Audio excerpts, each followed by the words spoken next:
Going to be rocking out the Thresh, and we'll see if he can contest for that Thresh Prince title. Well, he's so coveted. He did say, he says, I'm kind of the same as Edward, you know. It was big like, words. Yeah, I mean, you've thrown the gauntlet out yourself, mate. You put the pressure on your own back, and it's see if it works out for him. Of course, Maluna has insta-locked in Jarvan, because that is his champion of choice these days. Yeah, it's his most played champion. This will be the 5th time that he's played it out of the 21 games that they've played this split. And he's had mixed results. One half the games that he's played. We do see the AD carry of Caitlyn being locked in once again. Another comfort pick here for Freeze. And interesting to see that they've decided to go the AD carry route. Because Gambit have locked in a support, it means that they're not pressured to lock in the likes of a Nami or even a Sona, depending on what Deficio wants to play in this matchup. Yeah, a little disgusted with the Draven these days at 3.9. He's not happy. Poor old Freeze. So instead, he's going with that and looking like Udyr may get selected again for Diamond as a champion he's preferred to stick with these days. And I always think Udyr is actually, as a jungler, to be picking early on, it's actually fairly dangerous, because we've seen so many times that while may well work fantastically well in solo queue, you've got to remember these teams know how to crowd control champions, and they're just going to see that and think, okay, we're going to actually negate Diamond out of this game, pick a lot of CC. Yeah, and it's also something Udyr suffers from similarly to Anasis, that if he does get locked in, like a Cataclysm, for example, you basically negate that presence very early on. So for counter-ganking, the Jarvan is very, very effective and powerful in those, early stages of the game against an Udyr. So we'll see how the rest of the lock-ins go. Bjergsen has basically got every single mid laner open and available to him, and we do already know the dual lane there for Gambit, so they're leaving their top and their mid laners for counterpick. They want to see, right, what composition does NIP wrap around that we can then decide to throw in there. I'm also semi-disappointed we're not getting Karma in the jungle again. It was something that I think a lot of people were talking about. There were so many articles about the utility that it brings to the jungle. Diamond had a fantastic blog post on his Facebook page where he's talking about how effective the utility and damage is on Karma. But you need to have a composition that can work around it. You need to have that mobile. You need to be able to get in and out and juke and things like that. So we'll have to see how it goes. I mean, we did see Karma in the top lane yesterday as well. So yeah, we did. That was Kerp. It's another possibility. Kerp insisted it's still very strong. Nami has been selected, so we've got Nami and Thresh. Deficio's most played champion. 8 times this split already. So this will be the 9th time that we're seeing some fishy business go down. The thing that's very impressive about Deficio's Nami is his KD ratio is 12. He's got a 12 KDA on that fish. Well, Zach being locked in, but Aatrox also being locked in, so will be Darian back on Aatrox again. So we've seen it, and again, also hit and miss. We've seen a game that was very good, a game that was not so good. And in this composition where you've got the Udyr already, you've got the Aatrox who need to run at you, if Maluna times his Cataclysm right and locks Aatrox after he's jumped, you need to wait for that Dark Flight to land. You can lock him and you can contain some of his damage. Even with his Rampage ultimate on, the range is not going to be too significant that if you just step a couple steps away from the Cataclysm, it'll work. But there's a lot of onus on Maluna to control that. Yeah, that's now Udyr and Aatrox he's got to control. Putting a little pressure on him now. Ahri, though, we haven't seen Alex Sich on Ahri for a while. I don't remember when. Yeah, Alex has been playing a lot more champions this split than we've seen during the summer split. He tended to trend towards a sort of assassin type champions in the spring split, rather. That's what I want to say. And now in summer, he's diversifying his champion pool and adding multiple layers to things that'll work and benefit. And this is a great pick against a Jarvan, against a Tidal Wave Nami, against a Zac that's bouncing all up in your face. You just use that Spirit Rush, get out of the danger zones and keep yourself safe. Well, I had an inkling that he played it. No, it was Orianna instead. I had an inkling he played it in week 1, but it wasn't. It was Orianna, and it was Orianna he played yesterday as well, I believe. His Orianna in week 1 blew our minds, where he was simply unstoppable. Yesterday, oh god, that was the one he wouldn't die in, never got a chance. He never got a chance to really shine yesterday, so that was something that didn't really play into his favor. Well, he wasn't Diamond, so... not this time, unfortunately. To round out the NIP roster, they're going to go for an assassin, and they've actually decided to go with Fizz, so repeating the Fizz performances that we've actually been seeing quite a lot this split. I'm going to go out on a limb and say it's definitely trending up. They were talking about actually Ocelot on Fizz yesterday as well, so just earlier on today, saying about how they were saying, oh, he's great as a team fight. Boom, locked in. Ocelot locked in. They're like, oh, okay, you're going to play him. So the thing that I love about this Fizz pickup, you've got a very telegraphed attack here from Gambit. Aatrox going to run at you, then jump at you. Udyr's going to run at you, then bear stance, launch at you. So if they're just running at you like that, you just put Chum the Waters down. Throw your fish on them. That slows them down. It's going to deal damage. It also works fantastically against Ari. If you can fire before Alex can react, even if he dashes and runs the hell away. Over the charm. Yeah, exactly. But if he gets caught with a fish, the damage will land, and it's going to force Alexic out of the fight. So I think that's a very smart pickup here for Bjergsen. Well, we'll see how it works out for him. They are the players, Gambit, on your screen. Alexic with his new haircut. It's a second player to have a new haircut. It seems to be working out well for Yellow Pete so far. And the rest of Ninjas in Pajamas, DeFrigio, as it's been known in that bottom lane, or Sunburnio, I think is probably the better choice of words, but it seems at the moment Freeze actually over his sunburn, by the way. He was not in a good way, let's put it that way. There was ambulances called. Yeah, he was burnt to the core. In terms of Fizz, he's got a pretty good win-loss ratio, 75%. So the numbers are still relatively low, only been played 5 times, but it's 80% then. 1-4, lost 1. So we'll see how this particular matchup goes. And it's going to be, the laning phase is going to be very, very important for both of these teams. And I think if NIP can get a straight-up 2v2, they'll try to push for it. Caitlyn, Nami is going to be able to have a lot of fun against Varus Thresh at the early levels. While we're having fun, I feel we need to educate the crowd right now. The German name for ambulance is immaculate. It's a Krankenwagen. Krankenwagen. Krankenwagen. It's quick, call the Krankenwagen. It's not really rolls off the tongue by, oh my god, we need an ambulance. Oh my god, we need a Krankenwagen.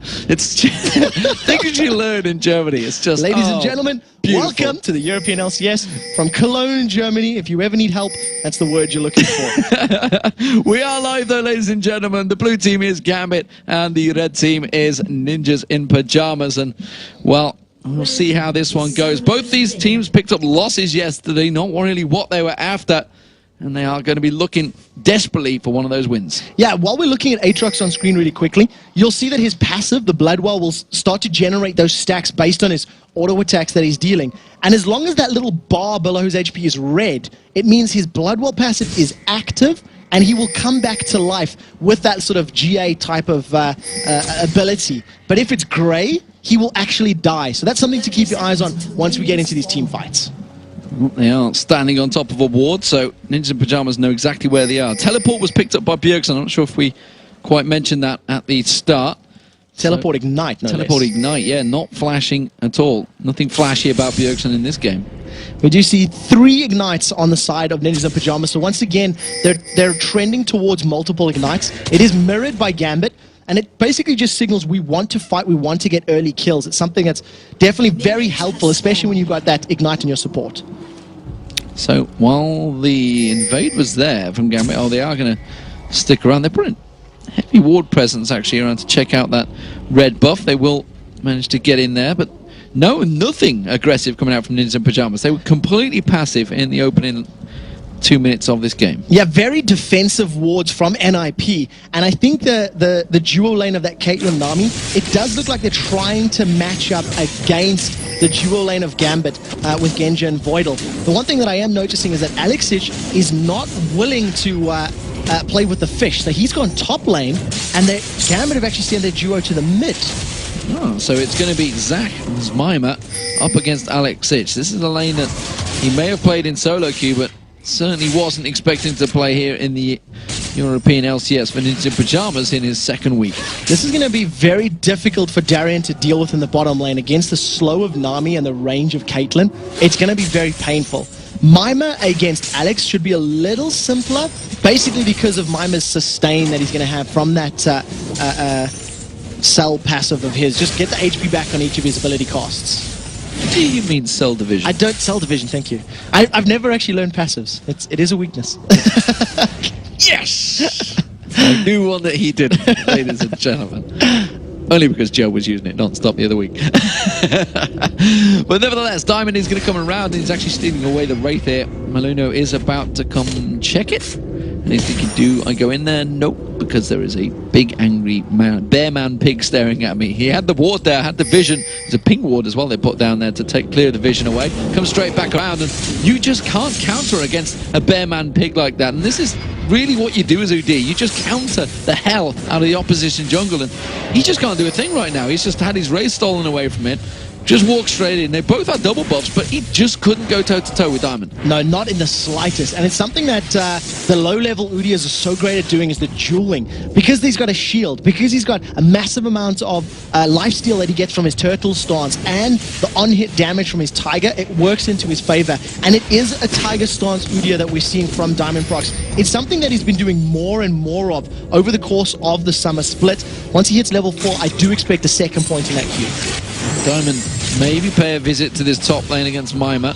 Maybe try and force that passive to pop there. But that bottom lane, we saw just how low Darian was. You can see him flashing red in that top left-hand corner of the character screens. But instead, he is going to get away. Diamond, though, he's going to get aggressed on. Just pops that bear shield. Now, it's got the double buffs on. There's a lot of damage coming out here. Maluno maybe wants to lock in towards him. Will it turn towards Alex Hitch, who was very low on mana himself. Can get the slowdown on him, but he will back away. It's a lot of good damage from NIP, and one thing that we noticed on the combo when they came in, the knock-up from Zac, then followed by the knock-up by Jarvan. If you look down the rest of the NIP composition, knock-up from Fizz from the ultimate, knock-up from Nami from the tidal wave, you cannot reduce the effectiveness of knock-ups. So when these team fights break out, if they land them, that's a lot of very, very hard CC going to be landing in Gambits.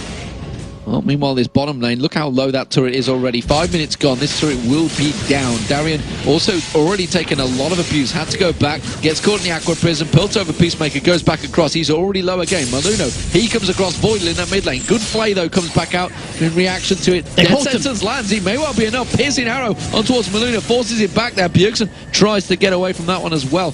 Good engage. Maluno got dropped to about 220 odd HP. If Voidal had followed up the death sentence and put the ignite down, that could have been first blood, but he saved it. He didn't want to play over aggressive. He didn't really want to go too deep. Well, Bjergsen's getting caught out. He's got the stacks on him. I can remember. Blighted Quiver. Blighted Quiver. It's 1-1. 1-1. I said Krankenwagen, it's 2-1. So right now, 3-man stack for Gambit. I'm pushing down this mid lane tower. They've got this one down. They're going to try and reply as NIP. Their dual lane is still sitting in the bottom, and there comes Mima. Well, he jumped across the trees. That was nice of him. Didn't engage, so there was no reason, no way to engage that one, because they had already taken the turret. So 1-1 in turrets, and Gambit are still pushing. Actually, down the bottom here, Darian is not backed off, as I suspected he would, and suddenly DeFrigio realized that and said, you know what, I reckon we could probably kill him here. So Darian is sticking to his, the abilities of Aatrox, trying to farm up with that blood price in his queue, but he's been slowed up. Bubble doesn't land, though. Yeah, they just force him to back away. They're like, okay, you want to push. We'll see how far you really want to push this one. Forced him to jump well away from that one. They haven't gone yet. They could try and zone him out here. Yeah, the one thing that we are seeing from Darian is he's maxing his E, the Blades of Torment, because he's been forced to farm from range. Because his abilities cost his HP, it's a little easier to manage it in lane. Mima and Alex have reset, and they've transitioned from the top to the middle. Basically, Alex does not want to face off against Bjergsen's Fizz at all. No, it doesn't want to be into that, and we can see that Genji and Void will make their way through that tri-bush in towards that top area. So, Freeze and Deficio, they back off. They haven't just hit level 6 yet, though, so they're just short of that one. So they're going to go back and buy. It's a BF sword coming straight out from Freeze this time around, and the Ruby Crystal for Deficio. So that is definitely going to help out Freeze in terms of the raw damage. He's got about 25 extra ahead of Genji right now. When you combine that with the on-hit damage that Nami's going to give, that's a lot of additional damage at very safe, at no cost, because Freeze's immense range will allow him to land it easily and safely. So they have actually returned back to that bottom lane, so they want to keep Darian pinned down, it seems, and maybe with that additional damage they have just picked up, they may well be able to have the poke to do that one. I'm wondering whether he's going to use the ace in the hole to try and keep the damage down. Voidal trying to be aggressive on Mima, but he's quite happy to give it back, and now Bjergsen coming across for that blue buff, perfectly timed. Yeah, I think the game's a little bit weird right now, in that Freeze, after taking down the bottom tower, has continued to stay in that lane. So if Freeze and Deficio stick around, they'll most likely be warding up this bottom half of the jungle and either pushing the tower, or instead keeping the numbers advantage and going to take an early dragon. Yeah, and it does look like Gambit wanted to react to this one as well. We see Diamond and Alex Itch closing in. Darian not really making any movement from the side, so this is simply harass coming out from Dan Gambit, seeing if they could get in and go, but no, that's going to be the ultimate call on towards Alex Itch. Diamond's going to get locked down. He gets taken down, burst blood. That's going to be a second one. The Ignite should tick down. Alex Itch drops there, but while that's all happening, the top lane had some action. Miner gets dropped as well. Darian comes back in. He picks up a kill. Can he get a second on Freeze? Yes, he will. He's going to get another one. No, Deficio is going to get the support of Bjergsen, and he's forced to back away. It was Maluna was the other kill that went in there. Darian, I don't think he's done and dusted yet. I think Bjergsen should be able to close this one. No, he's got enough to jump away from it. Blades of Torment is going to slow Bjergsen down, so they end up trading 3 deaths on the side of NIP to 2 deaths on the side of Gambit. First blade is picked up by Bjergsen, so he scored that in his favor, and Dragon was secured by Maluna, so it works out for them. It worked out very well for Gambit, and that's actually keeps them, despite the fact that they did lose that Dragon, despite the fact they lost that first blood, they are still very tight in gold. Just 300 between the two at the moment. Alex Itch, so he didn't have his blue buff, so luckily for him, he hadn't gone to pick that up just yet, as opposed to Bjergsen, who had picked it up. So instead, that will be gifted across to him just a moment's time. Now we do finally see the lane swap, so they were sticking around purposely for that Dragon, and now it's going to be Defrigio in that top lane. Very importantly, both of the kills that NIP secured landed in Bjergsen's back pockets. And as one of, I don't want to say, you know, one of the most important playmakers, but he's definitely one of the players that is responsible for helping the team get ahead. If he can insta-give people with a full combo from that Fizz, it's going to make their life easier, but that one misses. Missed it this time around. Jump the waters, he's going to have to jump away. Playful Trickster in there. Remember, he doesn't have Flash as a summoner spell because he went for that teleport Ignite. But with that Playful Trickster, he could just bounce away from anything. Yeah, well played by Alex Itch to at least just sidestep the Chum the Waters there. The Lobster flew wide and he managed to keep himself alive. Mima is now 1v1 against Darian, and I think Darian's actually going to have a bit of an advantage in this matchup if Mima goes into fights. Darian did a very good job actually when he joined the fight eventually in that bottom lane. Did manage to get himself a kill. In terms of farm, he's doing a fantastic job. 75 to effectively 46 of Mima, so a long way ahead in that lane. And if you compare also the fact that Bjergsen's fell quite heavily behind on Alex Itch, this is actually not looking bad for Gambit. Yeah, and it's something that Gambit did. They started the lane swaps in their favor. NIP did not respond in kind. They basically said, well, we'll deal with this. They left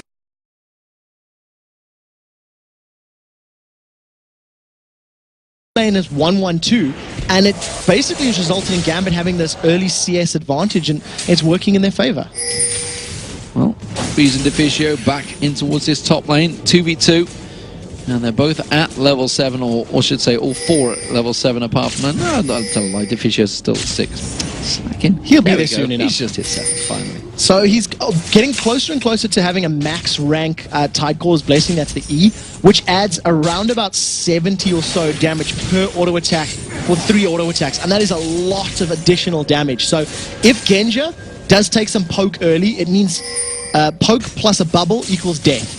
Whereas if he manages to get some good piercing arrows down, that plus a death sentence will secure kill. So it all depends on which AD carry can poke more effectively.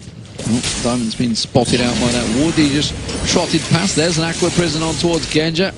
Yes, not quite the speedy combo we're used to seeing there with the 90 caliber net and the Piltover Peacemaker combo. But instead, Genja did still get caught by both of them. Yeah, and it was actually quite interesting seeing Freeze decide to go for the Piltover as opposed to just auto-attacking, because he did have that Nami bonus damage on him.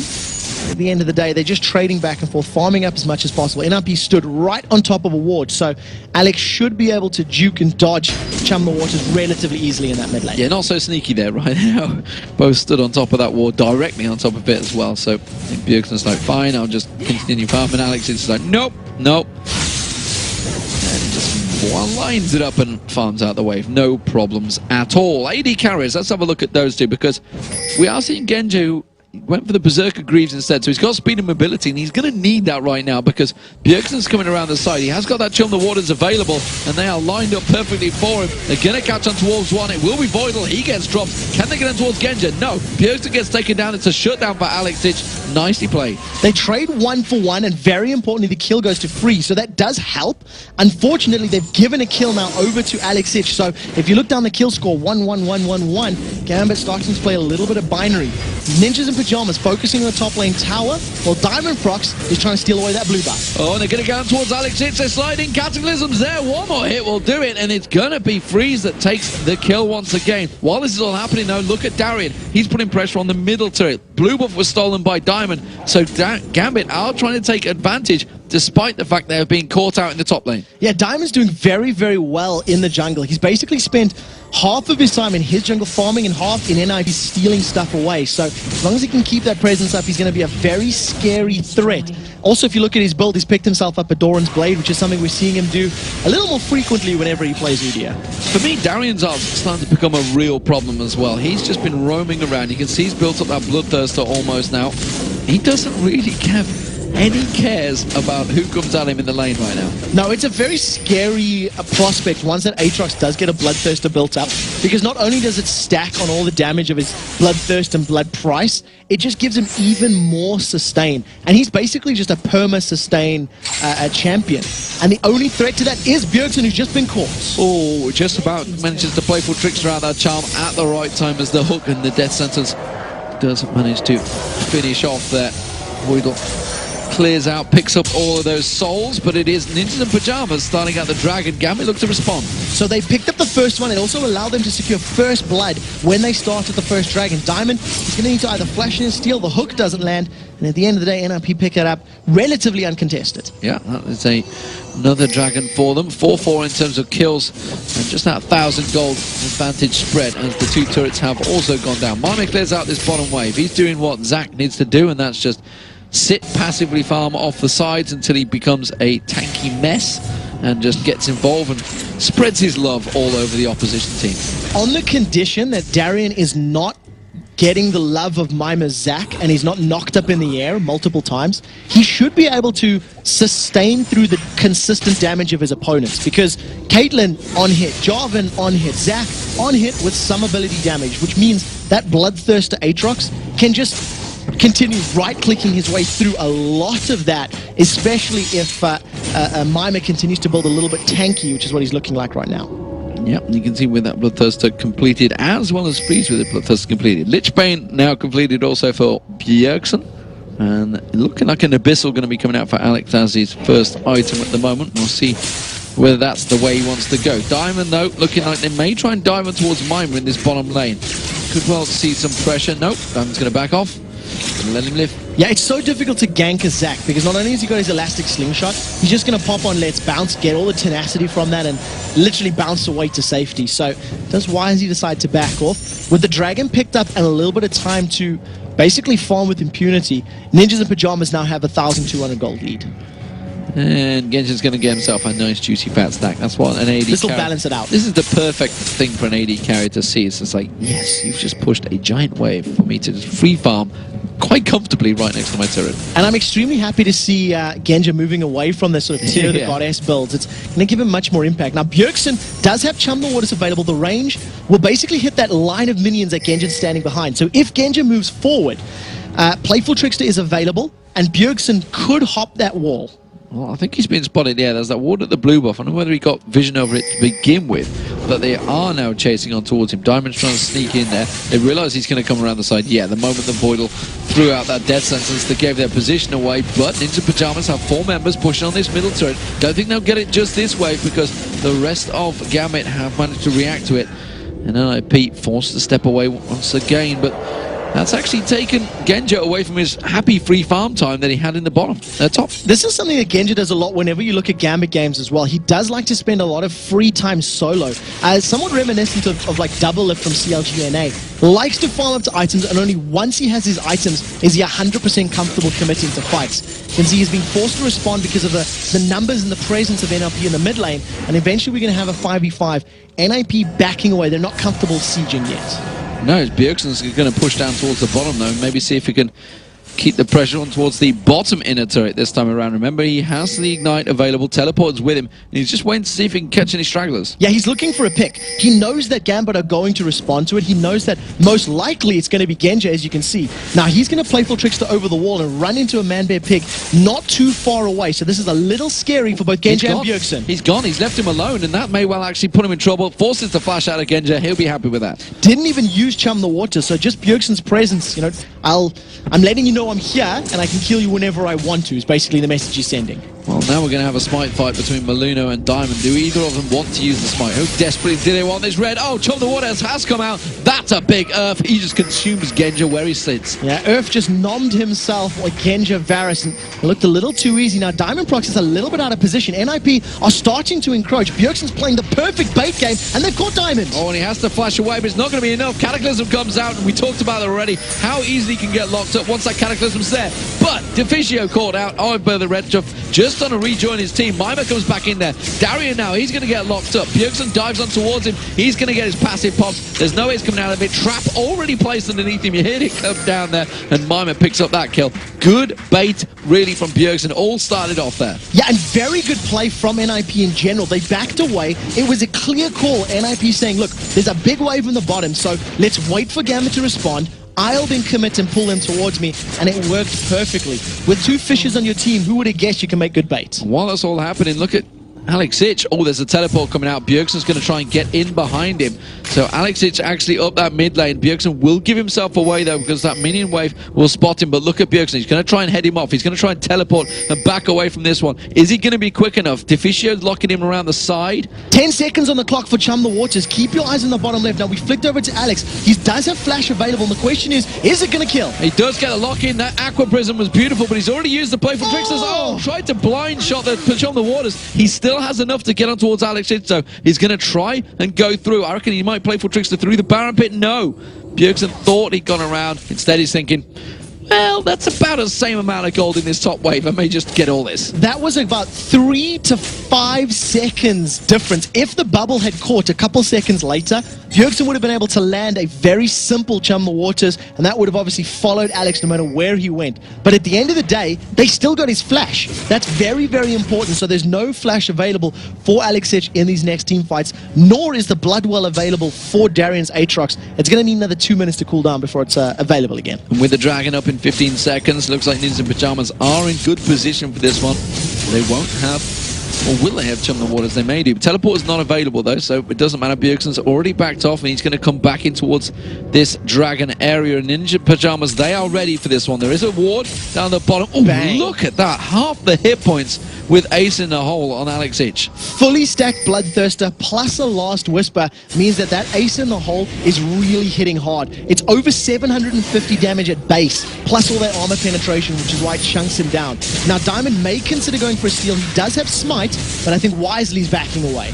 Darian also stepping away from that one as Mima came in, tried to steal with the piercing arrow, but not going to happen this time around. And that's the third Dragon of the game, I believe, for Ninjas in Pajamas now, as they have a 3,500 gold lead over Gamut. They're in a very good position right now, and I think they're playing their composition well. They do have good team fighting power with a Zac and a Jarvan, and if you can lock multiple people in Cataclysm and bounce all around with Zac at the same time, that's a lot of damage. But on the same token, they also know they've got an Assassin that's a one hit and run type of champion, so they're just waiting for the map to give them opportunities. So we see Bjergsen head back in towards that top lane. He's going to clear out, continue the farming spree that he's doing, but it's not quite the spree that Alex has been happily having, and not the spree that the two AD carries have having. Frieschi is a long way ahead. We actually see a little bit lower CS numbers across the board, and I think it's because of the slightly stranger lane matchups that we've seen in the very early stages of the game. Yeah. So that meant those first 10 or 15 minutes of, I use the word very loosely, safe farming, was a little disrupted for both teams. Freeze is not afraid to use that ace in the hole as a simple, we want this objective, so please leave now kind of signal as he throws that one down. Bjergsen found himself a Darian, there's no jump away. And he's just used it, yeah. Chum the Waters goes straight in, that's just going to be massacre. That wasn't even close, it was like fishing. Ironic that you say that word, because Massacre was just thrown on by Darian before he was killed. Now Mima's been caught by a charm, and Alex forced a little bit back from the auto attacks there of Freeze. Well, they do have Bjergsen coming in around the side, of course, with that double buff on him, and the brilliant spot. Instead, he goes in. No blue buff to steal away. He can just keep free farming in that top wave, because Darian's just proved that he can't actually go 1v1 with him now. Not at all. There's double null magic mantles not even playing into his favor. We do see that Mima was charging his slingshot. I don't think NIP are comfortable enough to tower dive, and with the fact that Bjergsen is putting so much damage in this top lane tower, they don't need to play risky. They don't need to overstay their welcome. And that will be the first inner turret of the game going down. It's going to be, yes, it's second one, isn't it? The bottom one's down as well. Yeah, they got that from the previous team fight. Yes, so the second inner turret of the game going down for Ninja Pyjamas. They've yet to touch his mid one, though. That will be the next focus of target for Ninja Pyjamas. But we see Bjergsen, he went back to buy, stacks himself out. That's on his hourglass now on him as well. He is going to be annoying in the next team fight. Yeah, to say the least. Not only is he untargetable with his E, he's going to be untargetable with that as well. And I think on the side of Gambit, we've got a double Null Magic and a Ruby Crystal for Darien, as well as a Null Magic and a Ruby Crystal for Diamond Prox. They may be going for a double Aegis of the Legion Runic Bulwark build. And it's not available on 3.10 anymore, but if you build it now on 3.9, the two people that own the buff gain double the statistics, whereas everyone else will only obviously get one of the auras.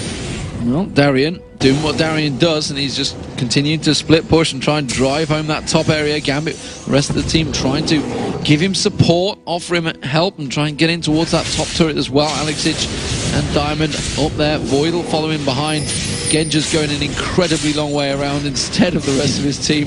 Not too sure why he went that way, but nevertheless, Gambit will get this turret. Yeah, Ninjas and Pyjamas, they're going to have to react now if they want to fight for it. Now Gambit had the numbers and needed a couple more auto attacks. They decide to play safely, and it's because Bjergsen was down in the bottom lane. So without Alex there for the charm and the burst damage that Ari offers, they backed away. Genja, because of his extremely long hike around the Baron pit, he wasn't able to get those last couple hits. But nonetheless, the next time they focus it down, that will be a very quick tower. It always interests me why, when they do moves like that, why he didn't just follow the rest of his team, like his support player maybe, or the tanky Bearman Pig that was with him that would have done the stun work for him.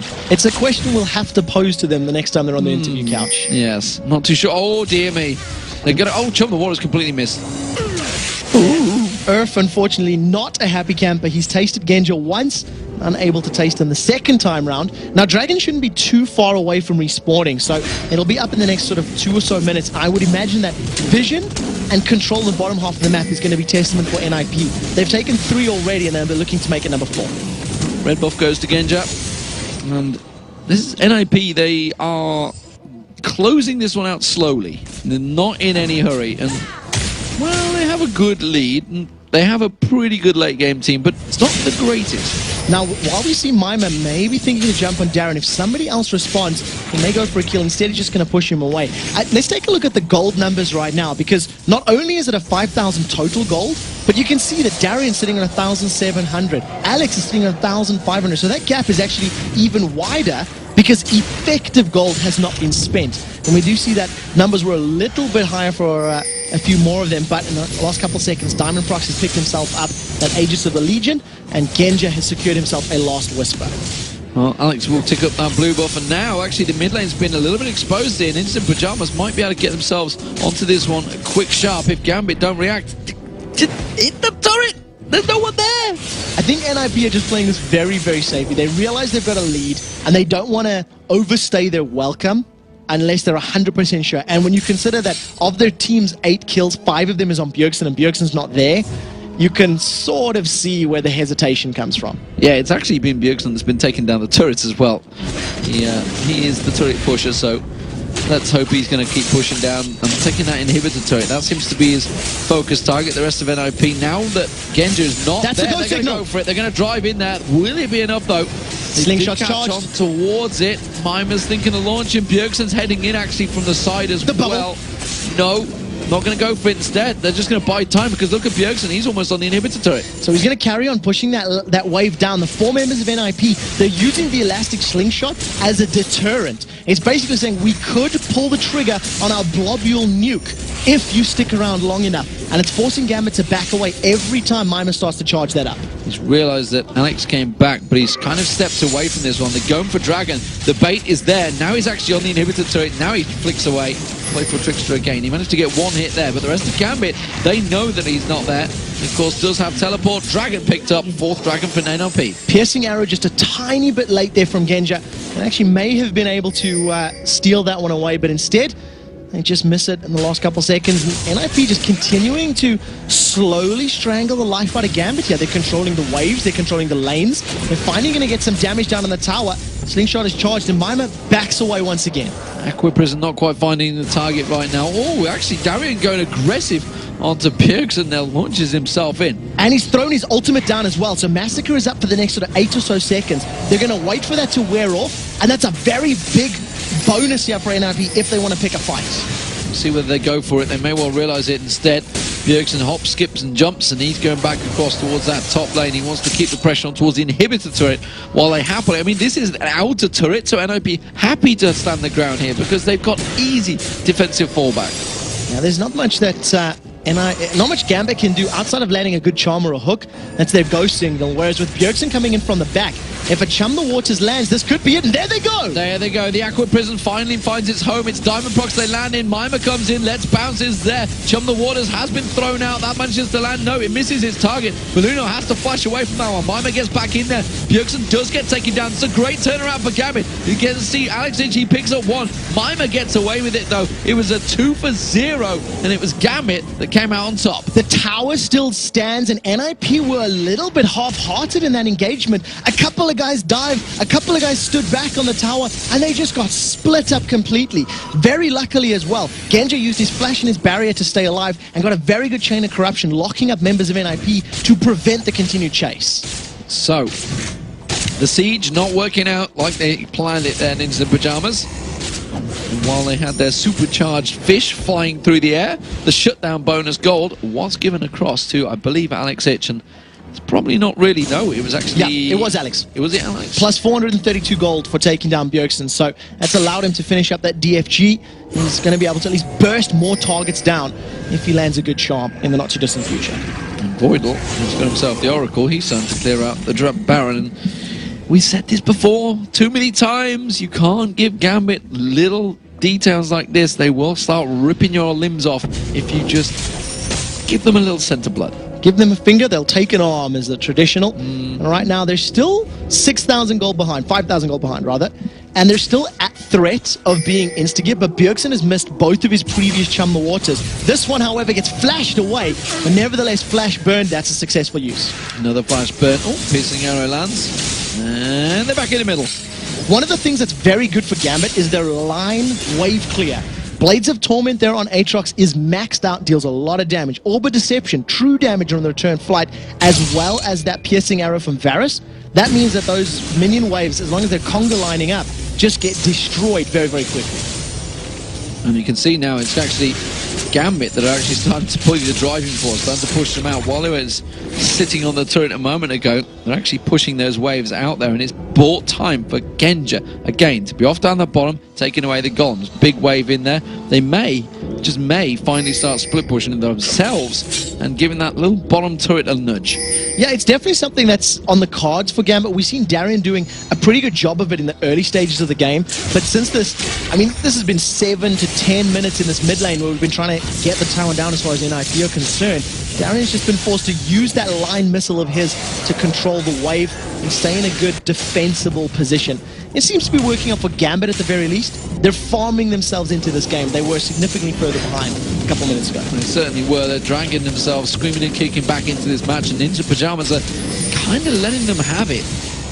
They need to turn one advantage they had early on into some sort of goal. And is this merely down to sort of the lull that Caitlyn has in power, so they've not been able to push pressure with their AD carries, or just simply they have to have Bjergsen there because he is the main killer? I think that's the latter. I think it has more to do with the fact that Bjergsen has been split pushing and trying to control the top and the bottom waves than it has to do with Freeze's lull in power, because he's had that Blade of the Room, he's had that Bloodthirst and Lost Whisper for a while. Teleport into Baron Pit. Gambit are trying to respond, but it'll take them a little bit of time. Yeah, Bjergsen drew 3 members of NIP back now. I just heard Zonya's Hourglass. Yes, Zonya's Hourglass was popped by Bjergsen. Now they've managed to take the Baron, which is a great pickup. If Chum the Waters lands, someone might be dead.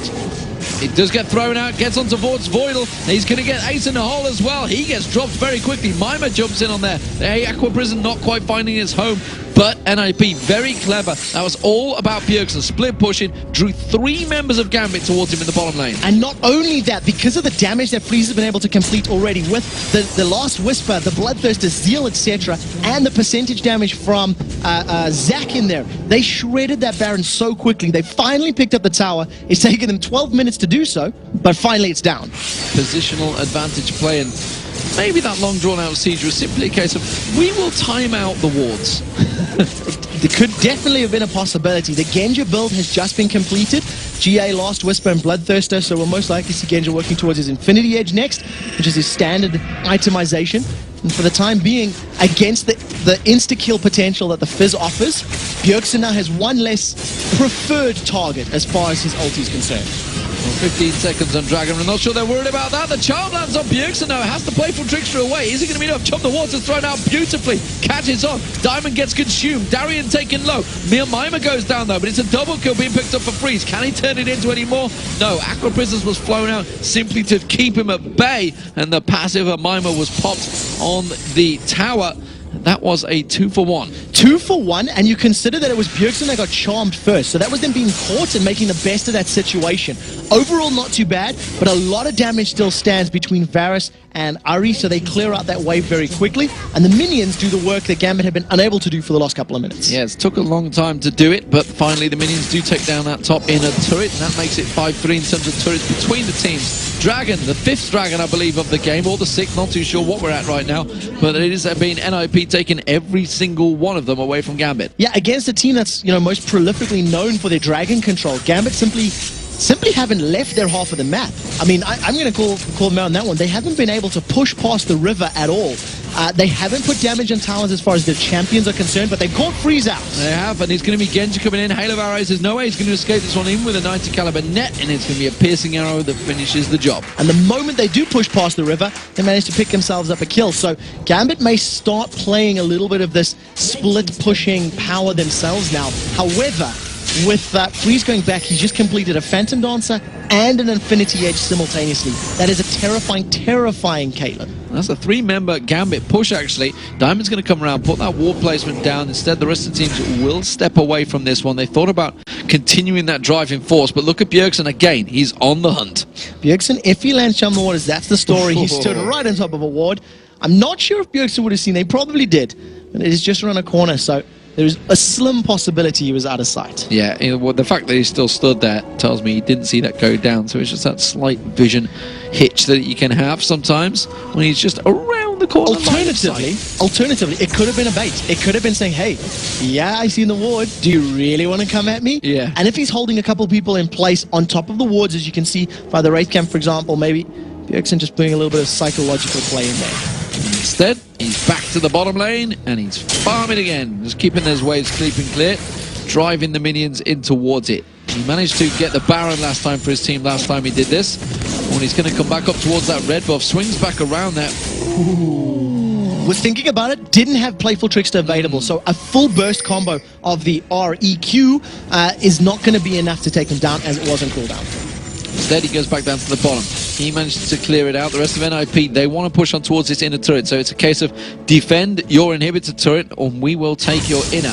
He's going to get straight back up there. He may catch out on towards Voidal. Voidal, he throws out the hook. I'm not sure, though, you want to hook on towards Bjergsen. Instead, they will keep their wave clear, because as you mentioned at the start, they've got great wave clear potential, Gambit. NIP are going to keep this sort of pause button going for another 30 or 40 seconds, because teleport is almost available for Bjergsen. And my assumption is that Bjergsen's going to go to this top lane, clear out the very big wave, and they'll continue trying to focus a tower down.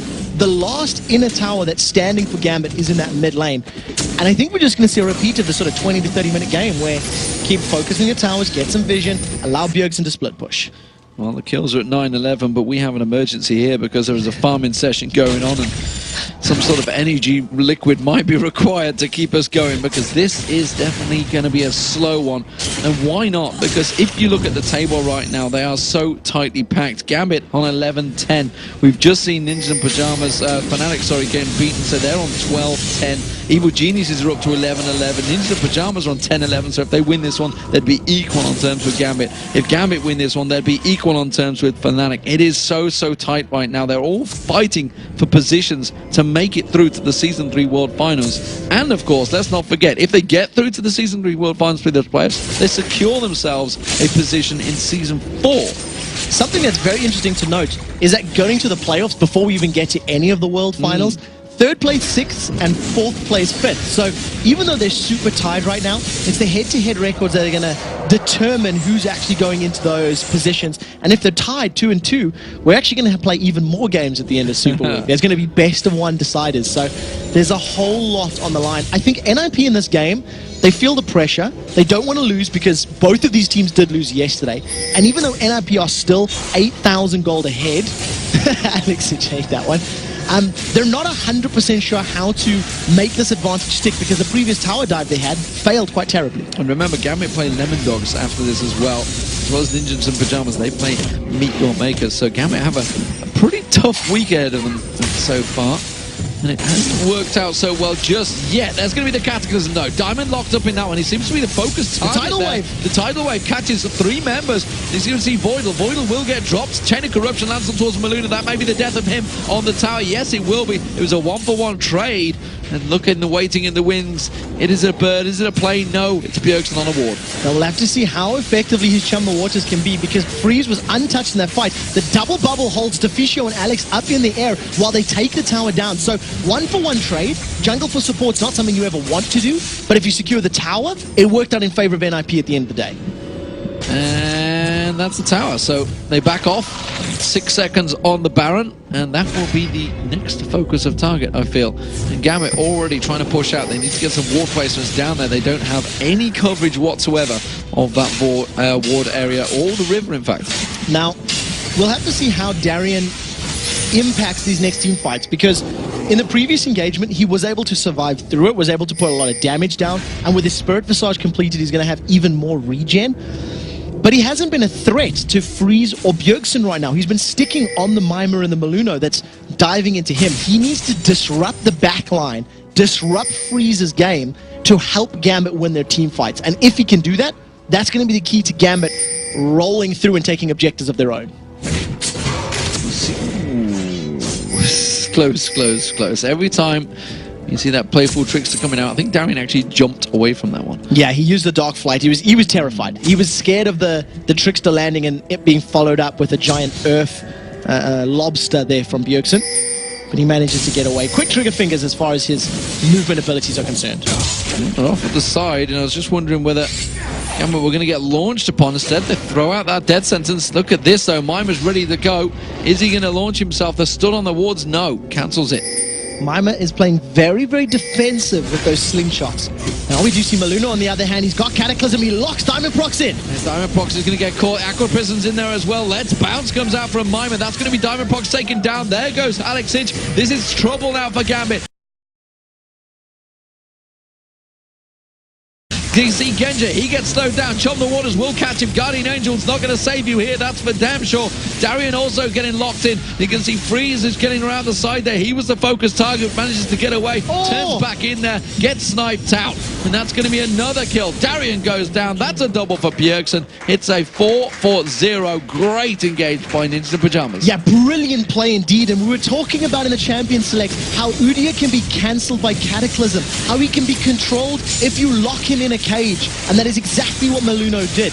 Around the side, Alexic tried to burst out Freeze, but I think he ended up hitting Deficio with a full combo with the DFG, and it wasn't the target that he wanted to. And because NIP was so tightly knit, they just focused Alexic's Ari down so incredibly quickly, and then turned to the rest of the team. What played NIP? So second of the Baron of the game for Ninja Pajamas. This time they will get themselves that inhibitor turret. The rest of Gambit only just spawning in time, but unfortunately they will lose the turret. Not too sure they're going to get the inhibitor though. The turret certainly will go. Will they stick around? Yes, they will. They're going to Teleport's available. So if Bjergsen, if a fight breaks out, he could teleport in. We'll have to keep an eye on the map. Decided against it now. Inhibitor's down. Now he's teleporting in. That's going to be... Oh, Aqua Prison did quite land on Alex Hitch.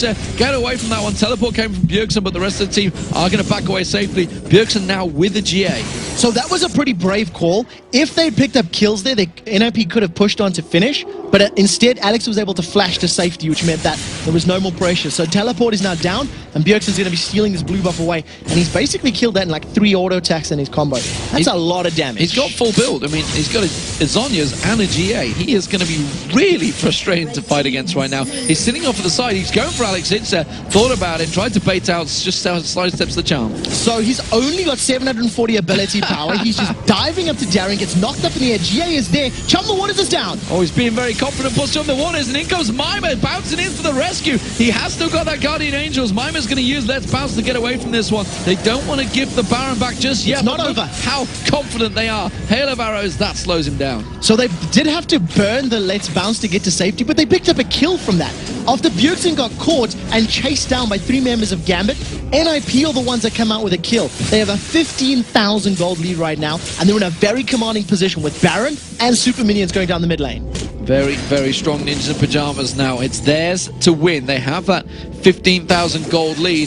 Can they complete it and turn it into a victory? One of the most important items has just been picked up there by Freeze. He's just secured himself a Frozen Mallet. And against an Udyr and Aatrox, who we were talking about, who are so easy to understand where the threat comes from, Freeze is just going to stutter step away. Land an auto attack, step away. Land an auto attack, step away. Udyr and Aatrox should, in theory, never be able to catch him because he's got his 90 caliber net as well as the on-hit slow. That's a brilliant pickup for Freeze. And something I have actually noticed is the fact that Diamondprox, he generally goes down the first. He's actually the focus target. They are, as soon as he comes in, they're getting the bubble on him. The Aqua Prism, Maluna tends to jump on Cataclysm, and they just focus him down before they get a chance to do anything. Ace in the hole, still doing almost half the hit points to Alex Hitch. It's not super amounts of HP and survivability from Diamondprox's Udyr. He's only got the Runic Bulwark and a Giant's Belt. In comparison, Maluna's been able to finish off his Warmogs and got a Ruby Sightstone to complete it out. So NIP with the HP and numbers advantage, they're pushing the bottom lane. Bjergsen's coming from the sides. Yeah, he's trying to slide in there. That's going to be the inhibitor turret going down. Now the inhibitor will follow this time around. They're not going to be bullied away from it just as easily as they were before. They should be able to lock up Gambit here on this final inhibitor push. There's going to be the bottom one. They could rotate around to the top. Will they bother, or will they just go straight for the Nexus turrets? That's the question. They're going to go to the top lane first. I think this is going to be another playbook by the numbers. Now, if anyone gets caught by a good knockup, Bjergsen's jumped in, the Chum the Waters is available, and even though Maluna was charmed, it wasn't enough for Gambit to pick a fight. NIP are going to stall as long as they can. That's a lot of damage down on Genja. Chum the Waters on Genja, doesn't have the Guardian Angels available. The Ignite goes down on him, has to use the barrier, does manage to survive, but Voidler gets dropped. That's Alex Hitch using the Zhonya's. It's going to just buy him a little bit of time, but while that's all happening, Diamond gets taken down by Bjergsen as well. That's going to be on the fountain, actually. Freeze trying to pad out that KDA. Doesn't matter, they get on towards the Nexus turret. The Charm almost pulls him into the fountain. Freeze steps away. They're on the fountain as well. We saw Bjergsen playful tricks the in and out. Mima taken incredibly low by the minions. Now Darian's going to get locked up. He dives back towards the fountain. The Nexus turrets are going to drop. It's going to be Ninjas in Pajamas that take down Gambit Gaming here in week 8 of the LCS. Absolutely brilliant, calculated play coming out of Ninjas in Pajamas. They made one tower dive mistake during the course of that game, realized that they weren't that powerful, and didn't do that again. They strangled the life out of Gambit, controlled the lanes, controlled the towers, and controlled the time that team fights would engage. And they've gone down now 3-1 to Ninjas in Pajamas over the season. So NIP holding a good reign over Gambit, and a really well played out match by them. Yeah, and with that victory, that puts Gambit and NIP tied at 11-11. And because of the head-to-head record that you just touched on, if the tie sticks towards playoffs, NIP will advance ahead of Gambit because of that 3-1 record. And that is a brilliant, very important game for that team. And that now means that Gambit, Evil Geniuses, and NIP